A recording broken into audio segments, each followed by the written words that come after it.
Sa tuwing papalapit ang eleksyon, may protesta o may mainit na usaping panlipunan, isang pangalan ang madalas muling lumalabas sa debate, si Jesus. May mga nagsasabing si Jesus ay para sa mahihirap at inaapi, kaya dapat makialam ang Christianity sa social justice at politics. Ngunit may iba namang naniniwalang mali ang paggamit kay Jesus sa politika dahil ang kanyang kaharian ay hindi sa mundong ito. Kaya hanggang ngayon, nananatiling mainit ang tanong, nakialam ba talaga si Jesus sa politika? Sa unang tingin, maaring isipin ng ilan na hindi. Wala namang partido si Jesus, hindi siya tumakbo sa posisyon, hindi siya namuno ng hukbo laban sa Roma. Hindi rin siya naglatag ng political platform sa modern sense.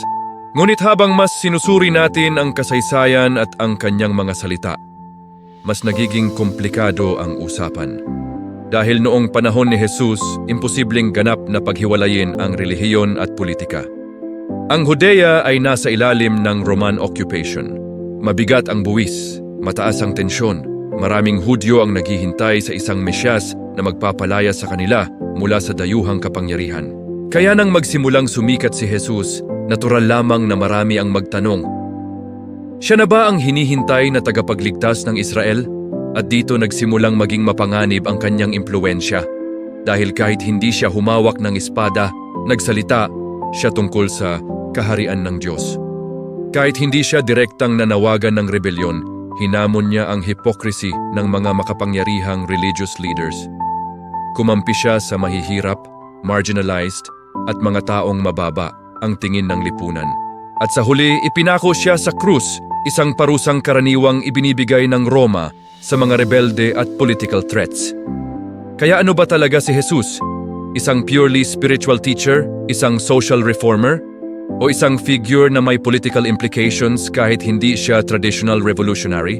Mas lalo pang umiinit ang debate ngayon dahil ginagamit si Jesus ng iba't ibang political groups upang suportahan ang kani-kanilang ideolohiya. May mga conservatives na ginagamit siya upang ipagtanggol ang moral order at traditional values. May mga progressives namang nakikita siya bilang simbolo ng justice, equality at pagtatanggol sa oppressed. Sa madaling salita, halos lahat gustong angkinin si Jesus para sa kanilang panig. Ngunit posible bang mali ang parehong extremes? Paano kung si Jesus ay hindi simpleng left o right, conservative o progressive? Paano kung ang kanyang mensahe ay mas malalim kaysa sa modern political labels na ginagamit natin ngayon? Sa pag-aaral na ito, sisiyasatin natin ang political environment noong panahon ni Jesus. Bakit siya naging kontrobersyal sa mata ng Roma at religious authorities? Ano ang ibig sabihin ng kanyang mga statements tungkol sa Caesar at kaharian ng Diyos at paano siya ginagamit sa modern politics hanggang ngayon? Dahil sa dulo, ang tanong na nakialam ba si Jesus sa politika ay hindi lamang tungkol sa kasaysayan. Ito rin ay tungkol sa mas malaking tanong. Maaari bang paghiwalayin ang pananampalataya at lipunan? O kapag tunay na naapektuhan ng faith ang paraan ng pamumuhay ng tao, hindi maiiwasang magkaroon ito ng political impact?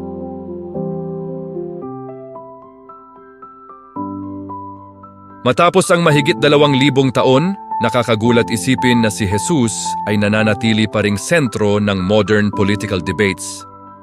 Sa bawat eleksyon, protesta, social movement o cultural conflict, madalas ginagamit ang kanyang pangalan upang suportahan ang iba't ibang panig.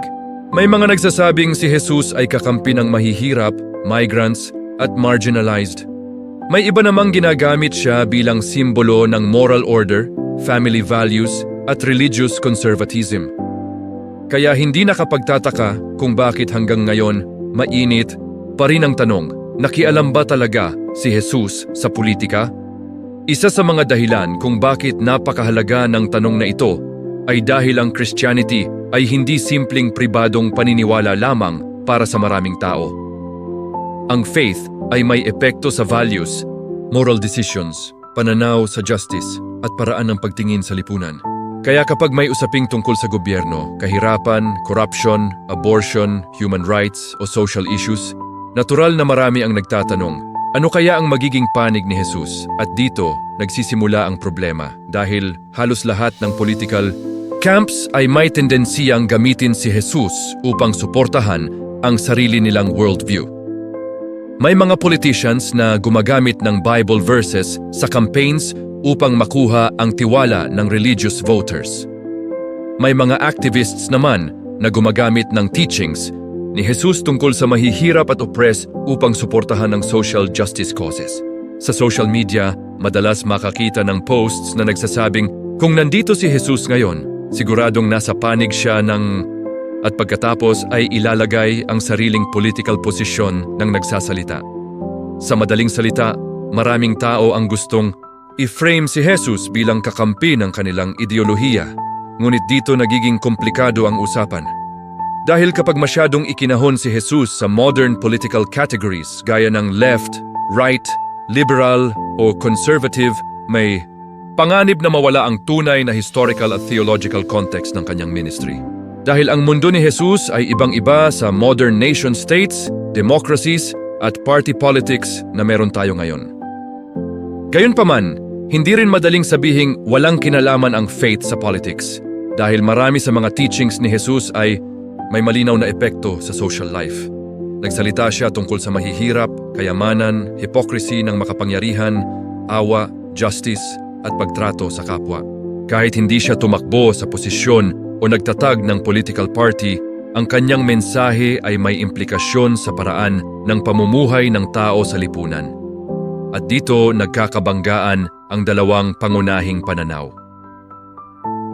May ilang Christians na naniniwalang ang pangunahing misyon ni Jesus ay espiritual, kaligtasan, repentance at kaharian ng Diyos.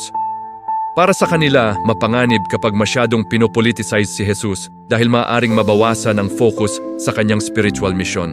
Nakikita nila ang panganib ng paggamit sa relihiyon bilang tool ng political power. Ngunit may iba namang nagsasabing imposible talagang paghiwalayin ang faith at social realities. Para sa kanila, kung tunay na mahalaga kay Jesus ang justice, mercy at pagtrato sa marginalized, natural lamang na magkaroon ito ng political implications. Dahil ang politika ay hindi lang tungkol sa eleksyon, ito rin ay tungkol sa kung paano inaayos ng lipunan ng power, resources at treatment sa tao. May isa pang dahilan kung bakit napakainit ng tanong na ito ngayon. Mataas ang distrust ng maraming tao sa institutions, kasamahan ng gobyerno at minsan maging ang simbahan. Dahil dito, maraming tao ang naghahanap ng moral authority o figure na maaari nilang gamiting gabay sa panahon ng cultural confusion. At dahil si Jesus ang isa sa pinaka-impluwensyal na personalidad sa kasaysayan, natural na sinusubukan siyang i-interpret sa lente ng modern issues. Ngunit marahil ang pinakamahalagang tanong ay ito. Kapag ginagamit ng mga tao si Jesus sa political debates, talagang sinusubukan ba nilang unawain siya o ginagamit lamang nila siya upang palakasin ang sarili nilang panig? Dahil sa huli, posible kasing parehong nagkakamali ang dalawang extremes. Maaaring mali ang pagtingin kay Jesus bilang simpleng political mascot ng isang ideology. Ngunit maaari ring mali ang pagtrato sa kanya bilang figure na walang anumang epekto sa social at political realities ng mundo. At marahil dito nagsisimula ang tunay na challenge. Paano uunawain si Jesus nang hindi siya ginagawang simpleng tool ng modern politics, ngunit hindi rin inaalis ang bigat ng kanyang epekto sa paraan ng pamumuhay ng tao sa lipunan?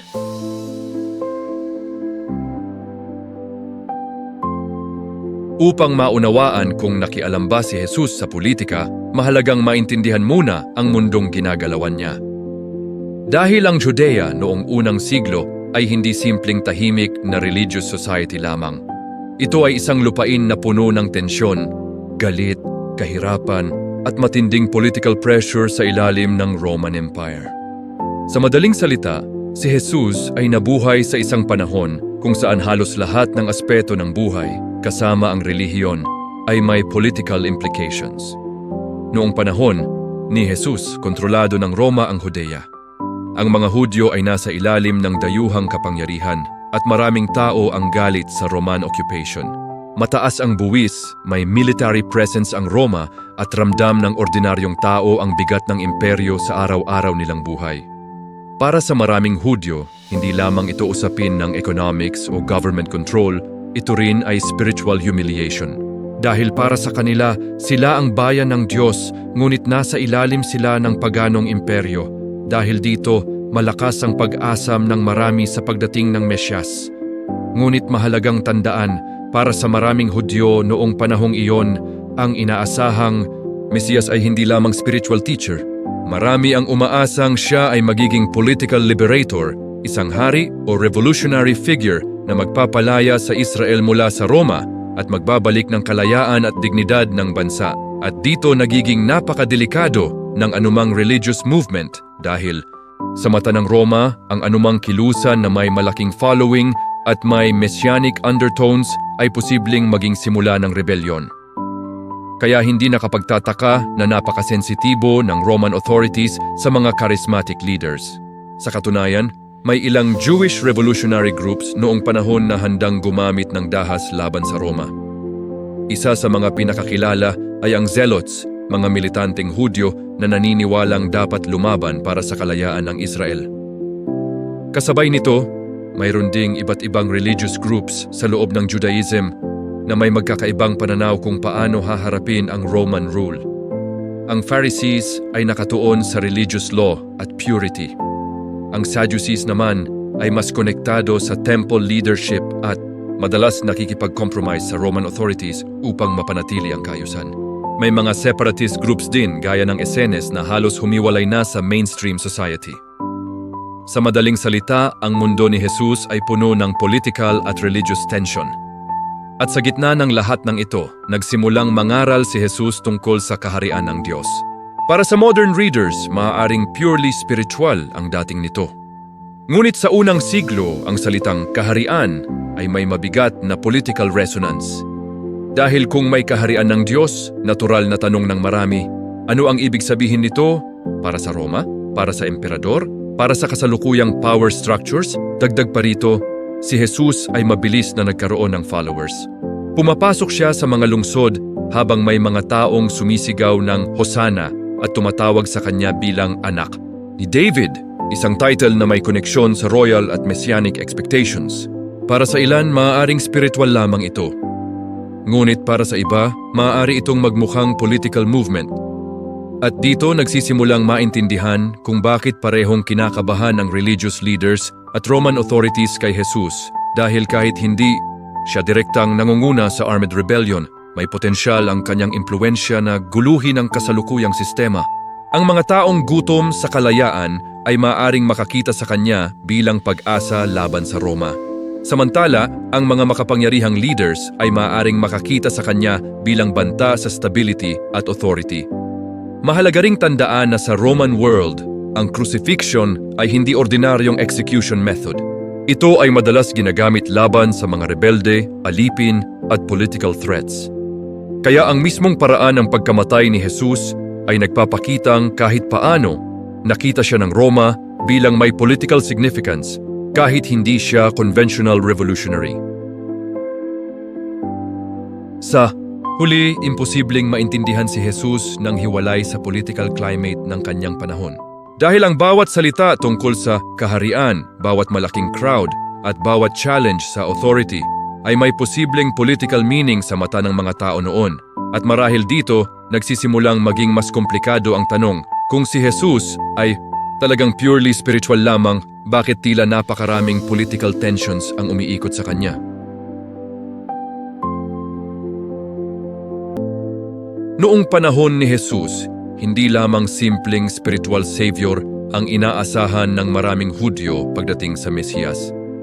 Para sa marami sa kanila, ang Mesiyas ay dapat maging tagapagpalaya ng Israel, isang makapangyarihang leader na magtatapos sa Roman occupation, magbabalik ng kalayaan ng bayan at magpapanumbalik ng dating karangalan ng kaharian ni David. Kaya nang magsimulang sumikat si Jesus at dumami ang kanyang tagasunod, natural lamang na maraming tao ang magtanong, siya na ba ang hinihintay na political liberator? Upang maintindihan ito, kailangang balikan ang mas malawak na kasaysayan ng Israel. Sa lumang tipan, malalim ang koneksyon ng relihiyon at pambansang identity. Ang Israel ay hindi lamang faith community, isa rin itong bayan na may sariling lupain, hari at covenant sa Diyos. Kaya nang dumating ang mga dayuhang imperyo gaya ng Babylon, Greece at kalaunan Roma, marami ang nanabik sa araw na muling ibabangon ng Diyos ang Israel. Sa paglipas ng panahon, lumalim ang messianic expectations.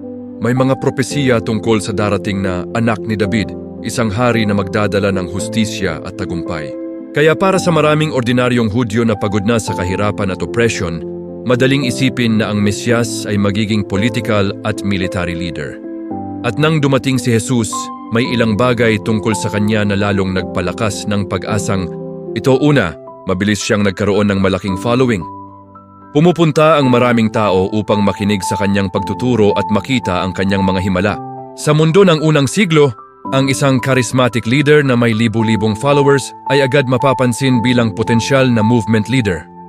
Pangalawa, gumamit siya ng language tungkol sa kaharian ng Diyos. Para sa modern Christians, maaaring spiritual ang dating nito. Ngunit para sa maraming Hudyo noon, ang ideya ng isang bagong kaharian ay may political undertones. Kung darating ang kaharian ng Diyos, ano ang mangyayari sa kaharian ng Roma? Pangatlo, may mga kilos si Jesus na tila may symbolic political meaning. Halimbawa, ang kanyang pagpasok sa Jerusalem habang sinasalubong ng mga tao na sumisigaw ng Hosanna at tumatawag sa kanya bilang anak ni David. Para sa marami, ito ay may tunog ng royal procession. Hindi nakapagtataka kung bakit may mga taong umaasang magsisimula na ang malaking pagbabago. May isa pang mahalagang pangyayari. Matapos pakainin ni Jesus ang libu-libong tao, may bahagi sa Gospel of John na nagsasabing gusto siyang gawing hari ng mga tao. Ngunit sa halip na samantalahin ito, umiwas si Jesus at lumayo. Para sa maraming scholars, mahalagang eksena ito dahil ipinapakitang may mga taong nakakita sa kanya bilang potential political leader, kahit tila hindi iyon ang direksyong nais niyang tahakin. At dito nagsisimulang maging kakaiba si Jesus kumpara sa inaasahan ng marami. Dahil habang naghihintay ang ilan ng militanteng Mesyas na lalaban sa Roma, si Jesus ay nagturo tungkol sa pag-ibig sa kaaway, pagpapatawad at pagpapakumbaba. Sa halip na magtayo ng hukbo, nagtipon siya ng mga alagad. Sa halip na magdeklara ng armadong rebelyon, nangaral siya tungkol sa pagbabago ng puso at pagdating ng kaharian ng Diyos. Dahil dito, maraming scholars ang nagsasabing may tensyon sa pagitan ng inaasahan ng mga tao at ng aktwal na misyon ni Jesus. Posibleng may ilan sa kanyang followers na umaasang magiging revolutionary leader siya. Sa katunayan, may mga interpreters na nagsasabing maging ang ilang alagad ay tila nahirapang maintindihan na ang direksyon ni Jesus ay hindi katulad ng inaasahang political uprising, ngunit hindi rin ibig sabihin nito na walang political implications ang kanyang ministry dahil kahit hindi siya humawak ng espada, ang kanyang mensahe tungkol sa ibang kaharian, paghamon sa hypocrisy ng makapangyarihan at pag-angat sa mga mabababa ay may epekto sa social at political imagination ng mga tao. At marahil ito ang dahilan kung bakit naging mapanganib si Jesus sa mata ng marami. Dahil ang isang taong kayang magbigay ng bagong pag-asa sa masa ay maaring makita bilang threat kahit hindi siya traditional revolutionary. Sa huli, ang dahilan kung bakit inasahan ng ilan na magiging political leader si Jesus ay dahil sa panahon ng oppression at desperation, ang mga tao ay naghahanap ng tagapagligtas. Ngunit habang ang marami ay naghahanap ng hari na magpapabagsak sa Roma, si Jesus ay tila nagdadala ng ibang uri ng kaharian, isang kahariang mas mahirap maintindihan, ngunit may epekto na lampas sa simpleng politika.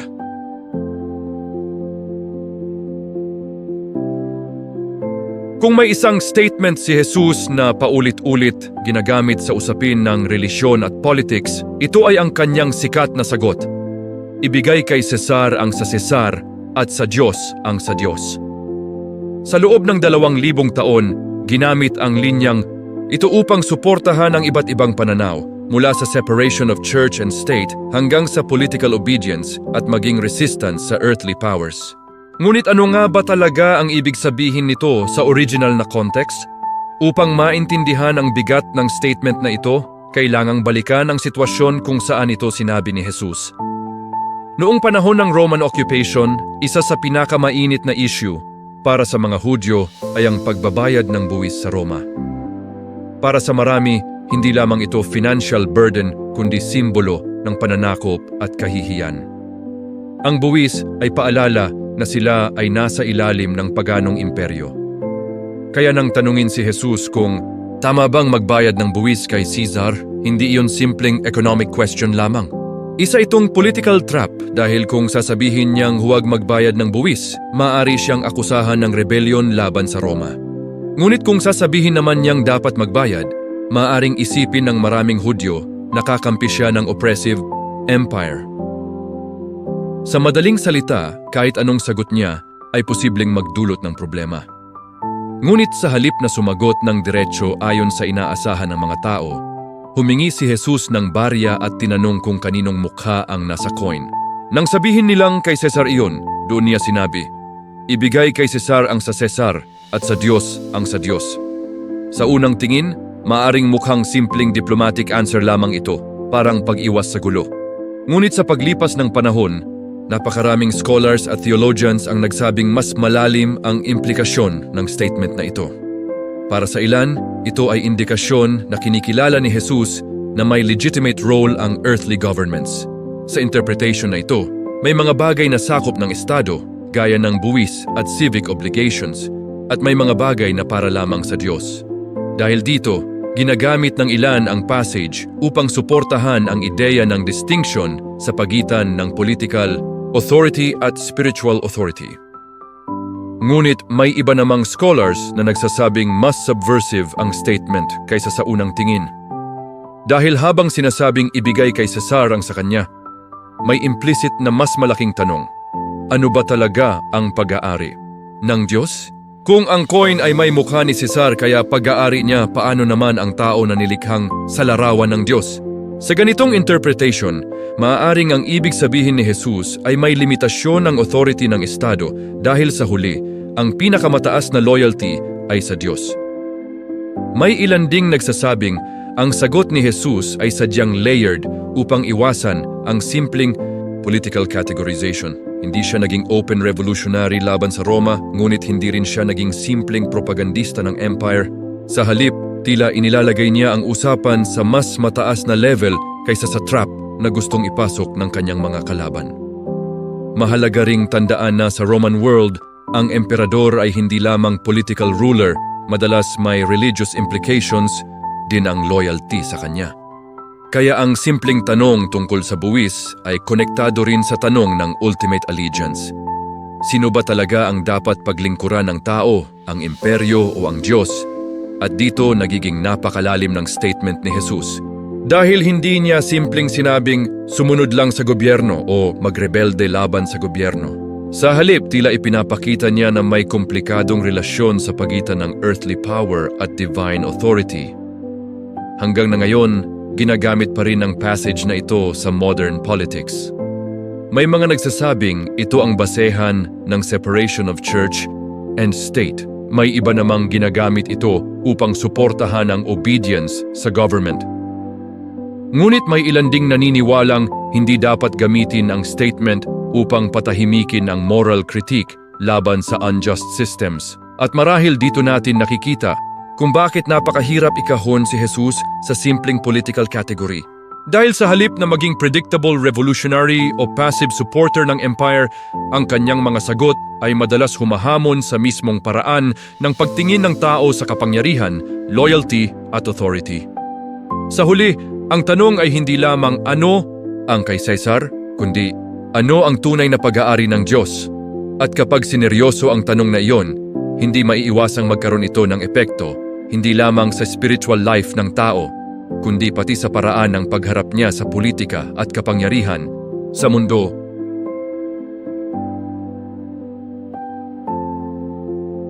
Isa sa pinakamahirap sagutin sa pag-aaral tungkol kay Jesus ay ito. Kahit hindi siya direktang politiko o revolutionary leader, mayroon ba siyang political message?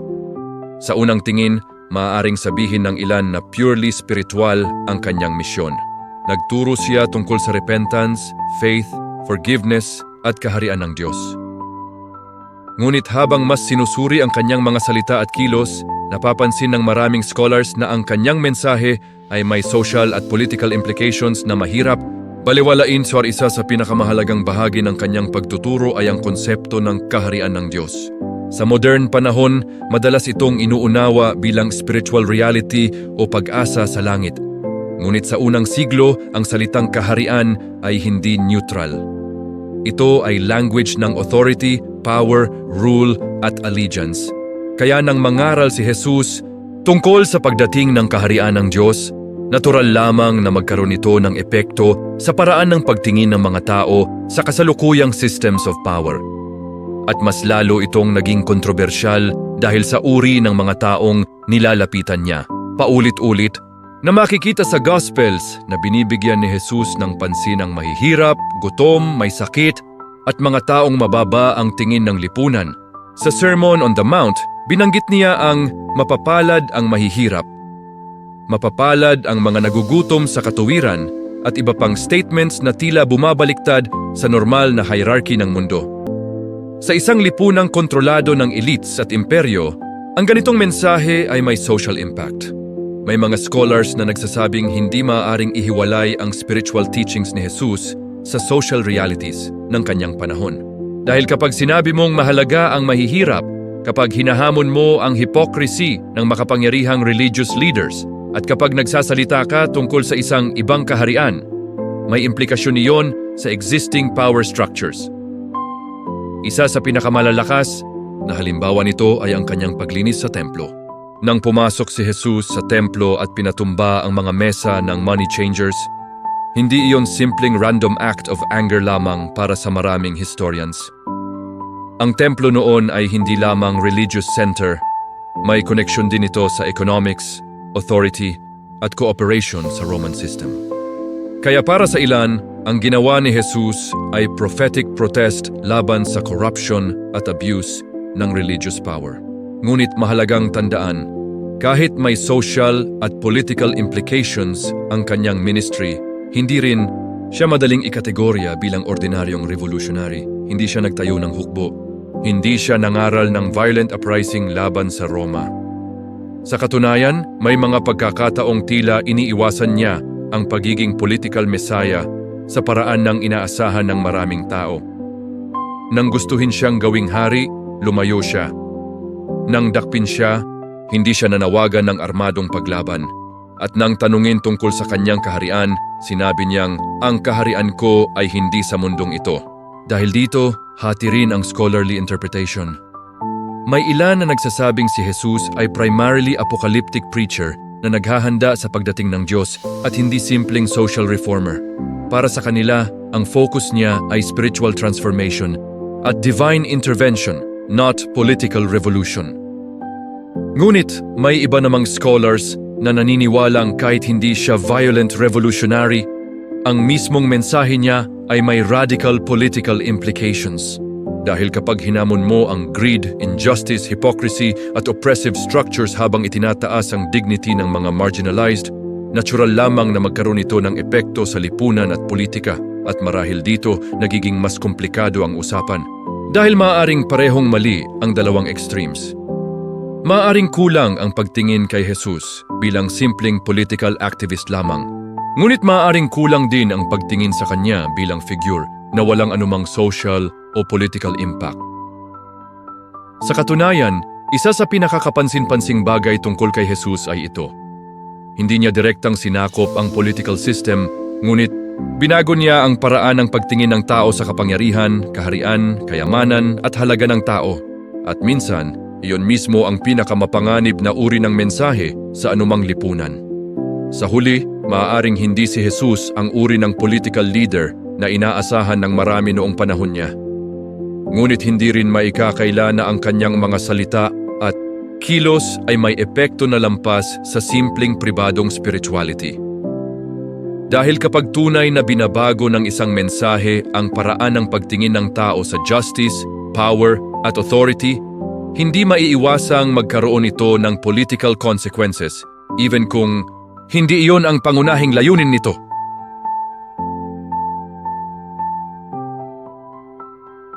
Kung si Jesus ay simpleng tahimik na spiritual teacher lamang na walang political impact, isang mahalagang tanong ang kailangang harapin. Bakit siya naging napakalaking banta sa parehong religious leaders at Roman authorities? Bakit umabot sa punto na siya ay arestuhin, litisin at ipako sa krus? Isang parusang karaniwang inilalaan para sa mga rebelde at political threats. Upang maintindihan ito, kailangang makita na noong panahon ni Jesus, magkaugnay ang relihiyon, kapangyarihan at politika. Ang temple leadership ay hindi lamang spiritual institution. May koneksyon ito sa social influence at sa pagpapanatili ng kaayusan sa ilalim ng Roma. Samantala, ang Roman Empire ay sensitibo sa anumang kilusang maaaring magdulot ng unrest o rebellion. Kaya kapag may isang charismatic figure na mabilis lumalaki ang impluensya, natural lamang na parehong kabahan ang religious at political powers at iyon mismo ang nangyari kay Jesus. Habang lumalawak ang kanyang ministry, dumarami ang mga taong sumusunod sa kanya. Pumapasok siya sa mga lungsod habang may crowds na sumisigaw ng Hosanna. Tinatawag siyang anak ni David, isang title na may messianic at royal implications. Para sa ordinaryong tao, maaaring simbolo ito ng pag-asa. Ngunit para sa authorities, maaari itong magmukhang simula ng dangerous movement. Mas naging controversial pa ito dahil sa paraan ng pagtuturo ni Jesus. Paulit-ulit niyang hinamon ang hypocrisy ng ilang religious leaders. Tinawag niya silang mapagkunwari, pinuna ang kanilang pagpapakita ng kabanalan habang pinapabayaan ang justice at mercy at kinuwestiyon ang paraan ng paggamit nila ng religious authority. Sa isang honor-shame culture kung saan mahalaga ang public reputation, napakabigat ng mga ganitong public confrontations. Ngunit marahil isa sa pinakadelikadong ginawa ni Jesus ay ang paglinis sa templo. Nang pumasok siya sa templo at pinatumba ang mga mesa ng money changers, hindi iyon maliit na eksena lamang. Ang templo noon ay sentro ng religious, economic at social life ng Judea. Kaya para sa maraming historians, ang ginawa ni Jesus ay hindi simpleng emotional outburst, kundi symbolic prophetic act laban sa corruption at abuse ng sacred institution. At sa mata ng authorities, ang ganitong uri ng public challenge ay maaaring magdulot ng kaguluhan. Samantala, sa panig naman ng Roma, mahalaga ang stability. Ang Roman Empire ay kilalang brutal pagdating sa pagpigil ng rebellion. Kahit maliit na senyales ng unrest ay maaaring agad sugpuin. Kaya ang isang popular na figure na may malaking following at may koneksyon sa messianic expectations ay hindi basta-basta babaliwalain. Mahalaga ring tandaan na ang crucifixion ay hindi ordinaryong execution method. Sa Roman world, ito ay public warning laban sa rebellion at paghamon sa imperyo. Madalas itong ginagamit para sa mga alipin, insurgents at political criminals. Kaya ang mismong paraan ng pagkamatay ni Jesus ay nagpapakitang kahit paano nakita siya bilang may political significance. May isa pang mahalagang detalye, ang nakapaskil sa itaas ng krus ayon sa Gospels ay hari ng mga Hudyo. Para sa ilan, maaaring insulto o pangungutya lamang ito ng Roma. Ngunit malinaw din na ang charge laban kay Jesus ay may political dimension. Ang claim ng pagiging hari sa ilalim ng Roman Empire ay hindi simpleng religious statement lamang. Gayunpaman, mahalagang tandaan na hindi si Jesus ang uri ng revolutionary na inaasahan ng marami. Hindi siya nanguna sa armed revolt. Hindi siya nag-utos ng violent uprising laban sa Roma. Sa katunayan, may mga pagkakataong tila pinipigilan pa niya ang ganitong direksyon.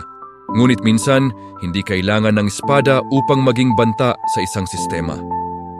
Dahil ang isang taong kayang baguhin ang pananaw ng masa tungkol sa authority, justice at kaharian ay maaaring maging mapanganib kahit walang hukbo. At marahil ito ang dahilan kung bakit parehong kinakabahan ang religious leaders at Roman authorities.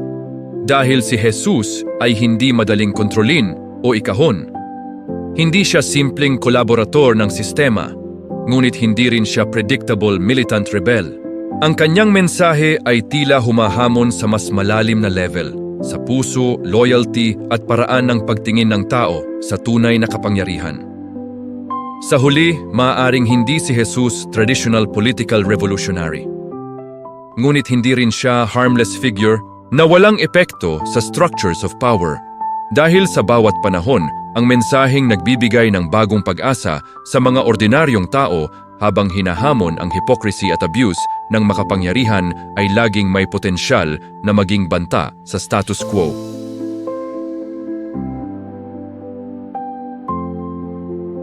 Matapos suriin ang political climate ng kanyang panahon at kung bakit siya naging banta sa authorities, natural na lumalabas ang isa sa pinakamalalaking tanong sa scholarship tungkol kay Jesus. Revolutionary ba talaga siya? O mali lamang ang pagtingin ng mga tao sa kanya? Hanggang ngayon, hati pa rin ang mga historians, theologians at biblical scholars sa eksaktong paraan ng pag-intindi sa political dimension ng kanyang ministry. Sa isang panig, may mga nagsasabing hindi dapat tingnan si Jesus bilang political revolutionary sa tradisyonal na kahulugan. Wala siyang hukbo. Hindi siya nag-organize ng violent rebellion laban sa Roma. Hindi siya nagturo ng armadong paglaya ng Israel. Sa katunayan, may ilang statements siya na tila lumalayo sa political nationalism ng kanyang panahon, gaya ng pag-ibig, simsaskawesh at pagbabay kay Cesar ng sa Cesar. Para sa maraming scholars, mahalaga ito dahil ipinapakitang iba si Jesus sa mga militanteng rebel groups gaya ng Zealots. Habang ang ilang Hudyo noon ay handang gumamit ng dahas laban sa Roma, si Jesus ay hindi nagtulak ng violent uprising. Nang arestuhin siya, hindi siya lumaban. Nang gumamit ng espada ang isa sa kanyang mga kasama, pinigilan niya ito. Kaya para sa ilan, maling ilarawan si Jesus bilang simpleng anti-Roman revolutionary. Ngunit sa kabilang panig, may mga scholars namang nagsasabing masyadong mababaw kung tatawagin lamang siyang a political spiritual teacher. Dahil kahit hindi siya violent revolutionary, ang kanyang mensahe ay may radical implications para sa society at systems of power. Halimbawa, ang pagtuturo niya tungkol sa kaharian ng Diyos ay maaaring tingnan bilang alternative vision laban sa claims ng imperyo. Sa Roman world, ang emperador ay madalas ipinapakita bilang source ng kapayapaan at order. Ngunit si Jesus ay nangaral tungkol sa ibang uri ng kaharian, isang kahariang hindi nakabatay sa military power, wealth o domination. May mga scholars ding nagsasabing ang kanyang ministry ay socially revolutionary, kahit hindi militarily revolutionary. Dahil sa paraan ng pakikitungo niya sa may hirap, marginalized at socially rejected, tila binabaligtad niya ang normal hierarchy ng lipunan. Sa kanyang teachings, ang dakila ay dapat maging lingkod. Ang mahihirap at mabababa ay may espesyal na lugar sa kaharian ng Diyos. Ang mga makapangyarihan at mapagmataas ay binabalaan laban sa abuse ng authority at kayamanan. At sa isang lipunang kontrolado ng hierarchy at honor systems, napakaradikal ng ganitong mensahe. May ilan ding historians na nagsasabing si Jesus ay maaaring prophetic revolutionary. Ibig sabihin, hindi siya simpleng political activist kundi prophetic figure na gumagamit ng symbolic actions upang hamunin ang corruption at injustice. Ang paglinis niya sa templo, halimbawa, ay madalas tinitingnan bilang prophetic protest laban sa religious economic system ng kanyang panahon. Ngunit may isa pang mahalagang perspective. Maaring parehong tama at kulang ang lahat ng labels na ito. Dahil kapag tinawag si Jesus na revolutionary, may panganib na isipin siyang parang modern political activist lamang. Ngunit kapag tinawag naman siyang purely spiritual, maaaring mabawasan ng social at historical impact ng kanyang mensahe. Marahil ang dahilan kung bakit napakahirap ikahon si Jesus ay dahil ang kanyang revolusyon ay hindi simpleng pagbabago ng gobyerno kundi pagbabago ng mismong paraan ng pagtingin ng tao sa kapangyarihan, kaharian at authority. Sa halip na agawin ang political throne, binigyang diin niya ang paglilingkod. Sa halip na gumamit ng dahas, nagturo siya ng pagpapatawad at pag-ibig sa kaaway. Ngunit kasabay nito, hindi rin siya naging tahimik sa harap ng hypocrisy, injustice at abuse ng power. At marahil iyon mismo ang dahilan kung bakit nananatiling makapangyarihan ang kanyang impluensya hanggang ngayon. Dahil ang kanyang mensahe ay hindi madaling i-fit sa normal political categories. Hindi siya simpleng left o right, nationalist o collaborator, radical activist o detached mystic. Sa huli, maaaring hindi si Jesus revolutionary sa paraang inaasahan ng kanyang panahon. Ngunit hindi rin maikakaila na ang kanyang mga salita at kilos ay nagpasimula ng movement na nagbago sa kasaysayan ng mundo. Hindi sa pamamagitan ng espada, kundi sa pamamagitan ng ideya ng ibang uri ng kaharian at ibang uri ng kapangyarihan.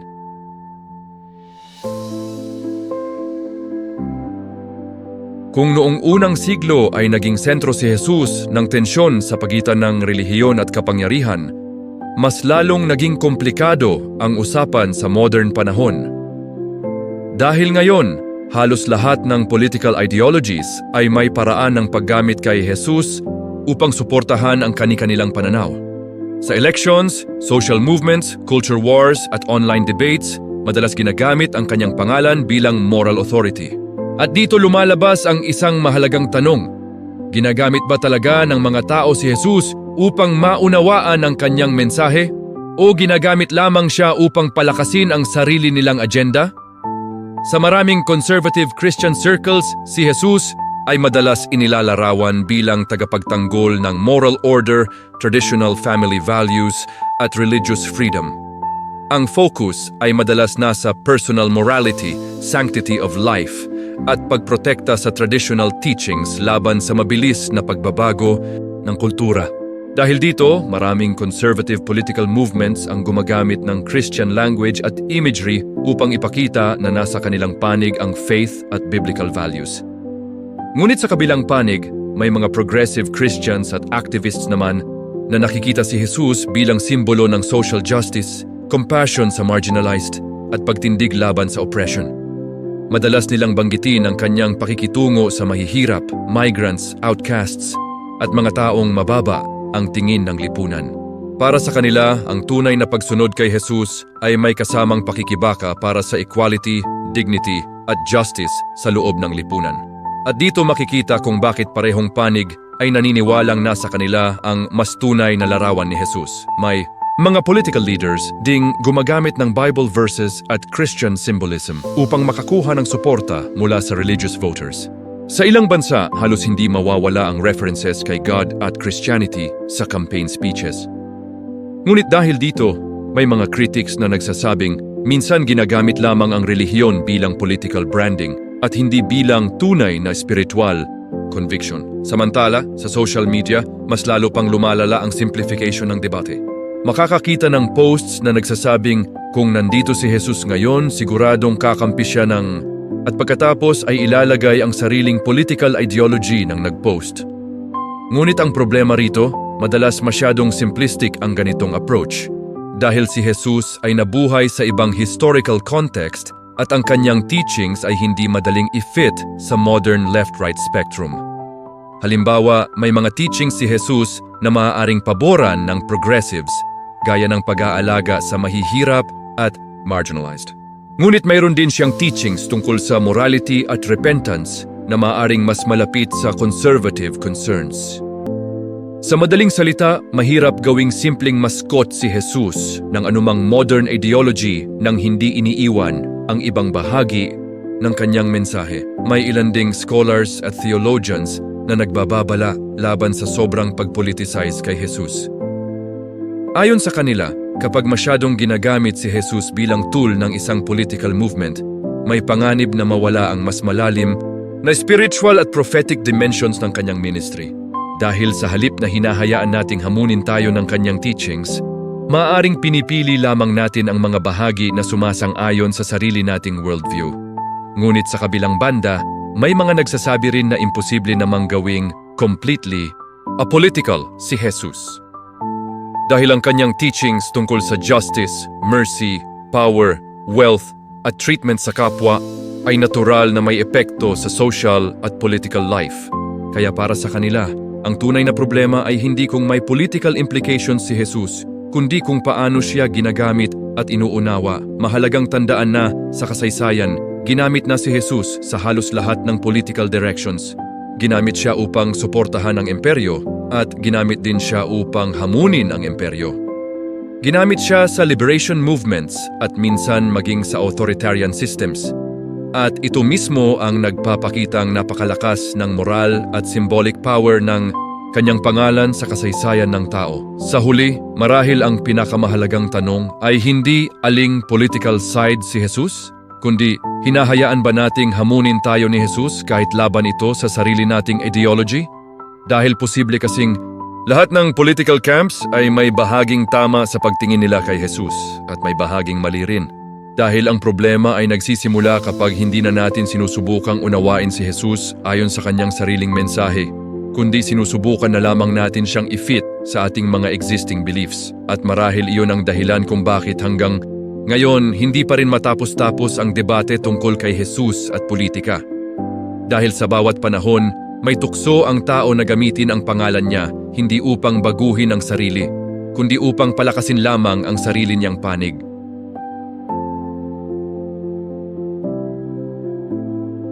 Pagdating sa tanong kung gaano kapolitikal si Jesus, mahalagang maintindihan na hindi pare-pareho ang pananaw ng historians at biblical scholars.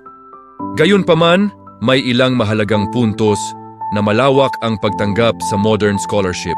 At isa sa pinakamahalaga rito ay ito: imposibleng maintindihan si Jesus ng hiwalay sa political at social realities ng kanyang panahon. Halos lahat ng mainstream historians ay sumasang-ayon na si Jesus ay nabuhay sa ilalim ng Roman occupation, isang panahon ng matinding tensyon sa pagitan ng imperyo at ng mga Hudyo sa Judea.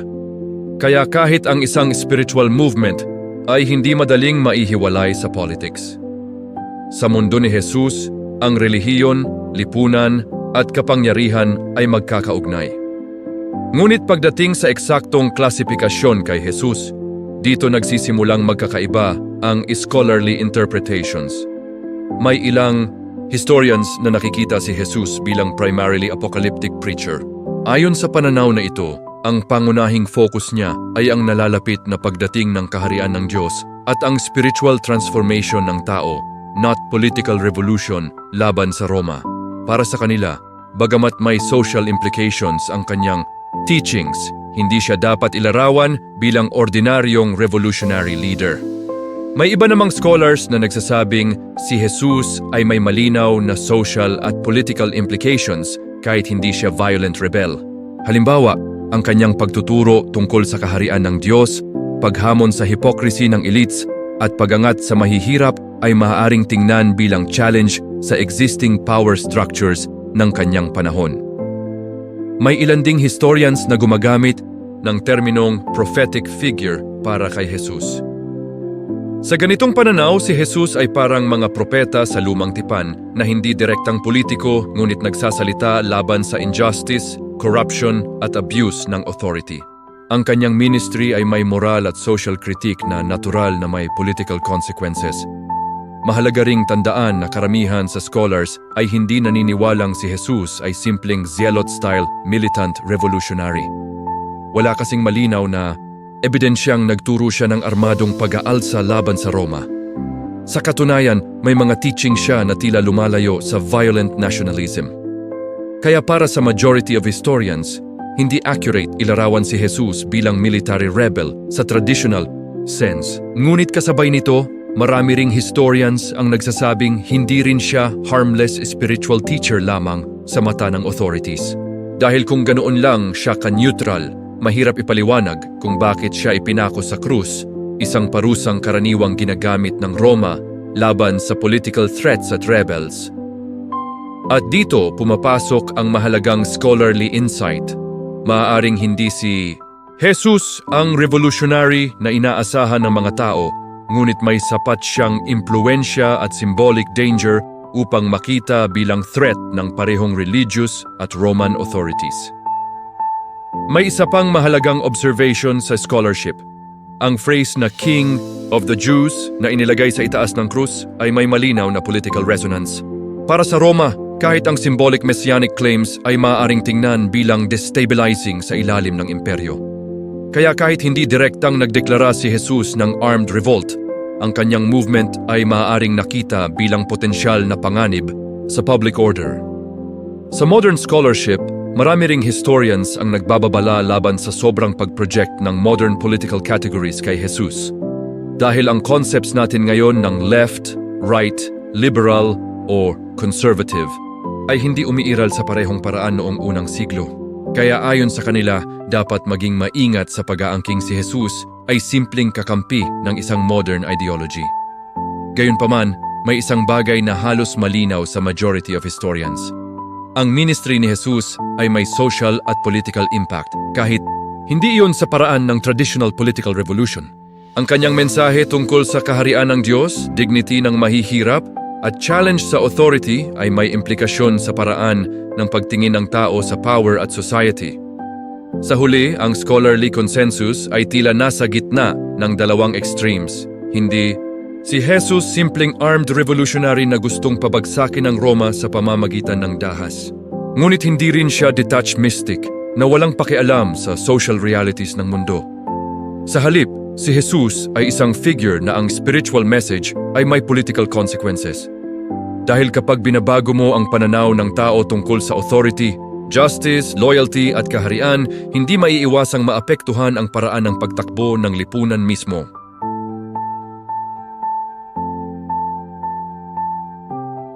Sa dulo ng pag-aaral na ito, malinaw na hindi madaling sagutin ang tanong kung nakialam ba si Jesus sa politika.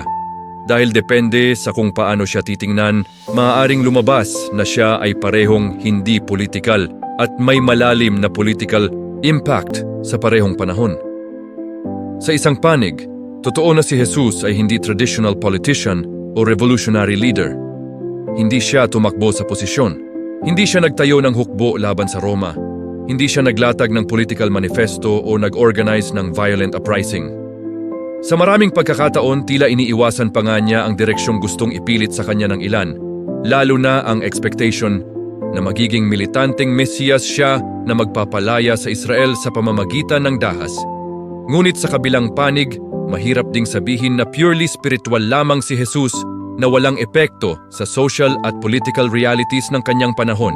Dahil ang kanyang mga salita tungkol sa kaharian ng Diyos, pagtrato sa mahihirap, challenge sa hypocrisy ng makapangyarihan, at pagbaligtad sa normal na hierarchy ng lipunan ay may malinaw na implikasyon sa paraan ng pagtingin ng tao sa authority at power.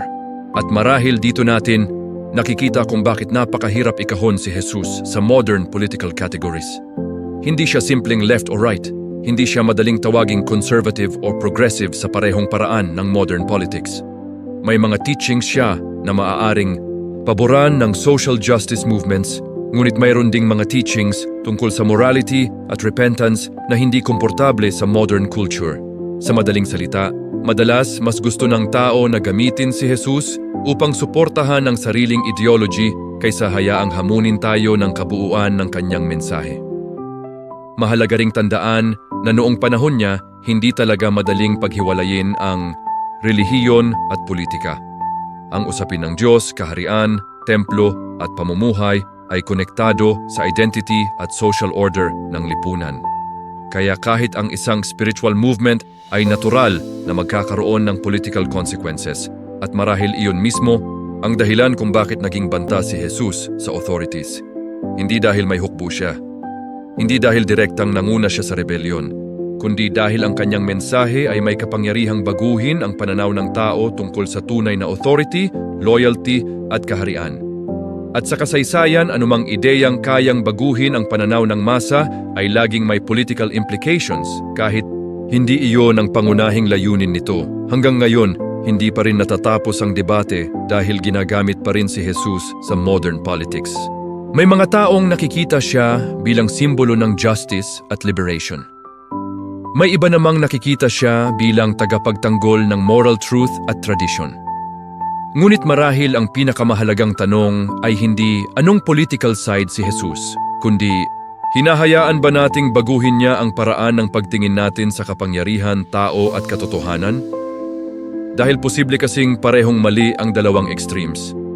Maaring mali ang paggamit kay Jesus bilang simpleng political mascot ng isang ideology. Ngunit maaari ring mali ang pagtrato sa kanya bilang figure na walang anumang epekto sa lipunan at sistema ng mundo.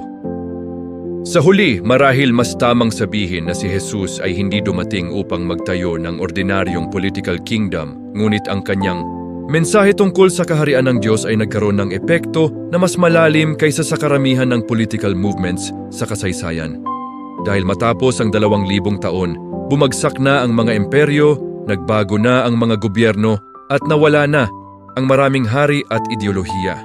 Ngunit ang tanong tungkol kay Jesus, kung sino siya, ano ang ibig sabihin ng kanyang kaharian, at paano dapat mamuhay ang tao dahil dito, ay patuloy pa ring humahamon sa mundo hanggang ngayon. Ito ang historya, kung saan ang kasaysayan, pananampalataya at katotohanan ay masusing sinusuri. Kung gusto mo pa ng mas malalim na Bible analysis at historical debates tulad nito, mag-like, mag-comment at mag-subscribe sa channel.